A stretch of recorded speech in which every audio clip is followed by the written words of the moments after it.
السلام علیکم ورحمۃ اللہ وبرکاتہ۔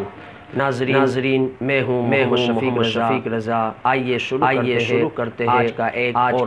اور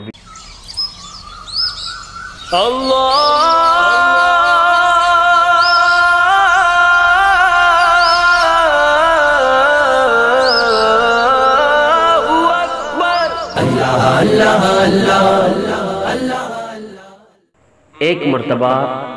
خلیفہ منصور نے اپنے وزیر سے کہا کہ تم امام جعفر صادق رضی اللہ تعالی عنہ کو میرے دربار میں حاضر کرو، میں اسے قتل کر دینا چاہتا ہوں۔ چونکہ امام جعفر صادق رضی اللہ تعالی عنہ اہل بیت سے تھے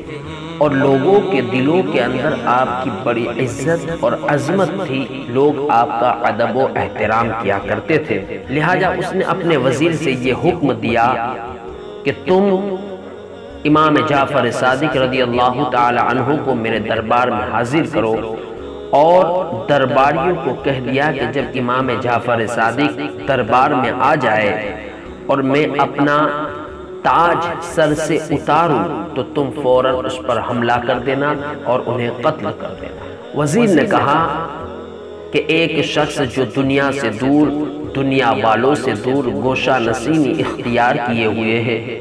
آخر تم اس کی جان کے دشمن کیوں بنے ہوئے ہو؟ لیکن خلیفہ منصور اس سے باز نہ رہا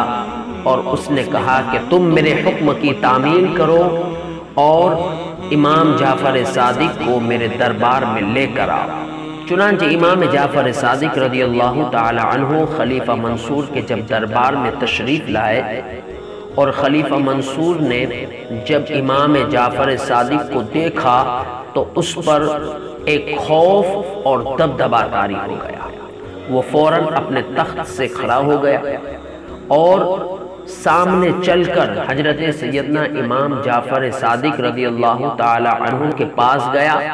ان کا ادب و احترام کیا اور دونوں ہاتھوں کو پکڑ کر اپنے تخت پر بٹھا دیا اور خود نیچے بیٹھ گیا۔ درباری بڑے پریشان تھے کہ یہ کیا ہو گیا، لیکن خلیفہ منصور جو تھا آپ کی تعریف و توصیف کرنے لگا اور کہنے لگا کہ امام میرے لائق کوئی خدمت ہو تو ارشاد فرمائیے۔ قربان جائیے حضرت سیدنا امام جعفر صادق رضی اللہ تعالی عنہ پر کہ آپ نے فرمایا کہ اگر تو میری خدمت کرنا چاہتا ہے تو آئندہ مجھے کبھی بھی اس دربار کے اندر طلب نہ کرنا، کیونکہ یہاں آنے سے میری عبادت و ریاضت کے اندر خلل پڑ جاتا ہے۔ اس کے بعد حضرت سیدنا امام جعفر صادق رضی اللہ تعالی عنہ خلیفہ منصور کے دربار سے رخصت ہو گئے،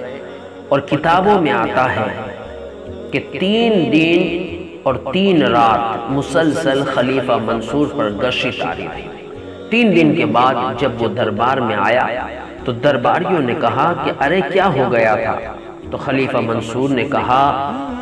کہ میں کیا بتاؤں کہ جب امام جعفر صادق رضی اللہ تعالی عنہ دربار میں آئے تو ان کے پیچھے ایک بہت بڑا اژدہا ساتھ میں تھا، وہ ایسا منہ کھولے ہوئے تھا کہ اگر وہ سانس لیتا تو میں اپنے تخت سمیت اس کے پیٹ کے اندر سما جاتا، اور گویا وہ کہہ رہا تھا کہ اگر امام جعفر صادق رضی اللہ تعالی عنہ کا بال بھی پیکا ہوا تو میں تجھے تیرے تخت سمیت نگل جاؤں۔ حضرات، اس سے پتہ چلتا ہے کہ امام جعفر صادق رضی اللہ تعالی عنہ کا مقام اور مرتبہ کیا ہے کہ آپ کی حفاظت کا ذمہ خود اللہ تبارک و تعالی نے لے رکھا تھا، اور اسی لیے کسی شاعر نے کیا خوب کہا ہے کہ فانوس بن کر جس کی حفاظت ہوا کرے، فانوس بن کر جس کی حفاظت ہوا کرے، وہ شمع کیا بجھے جسے روشن خدا کرے، وہ شمع کیا بجھے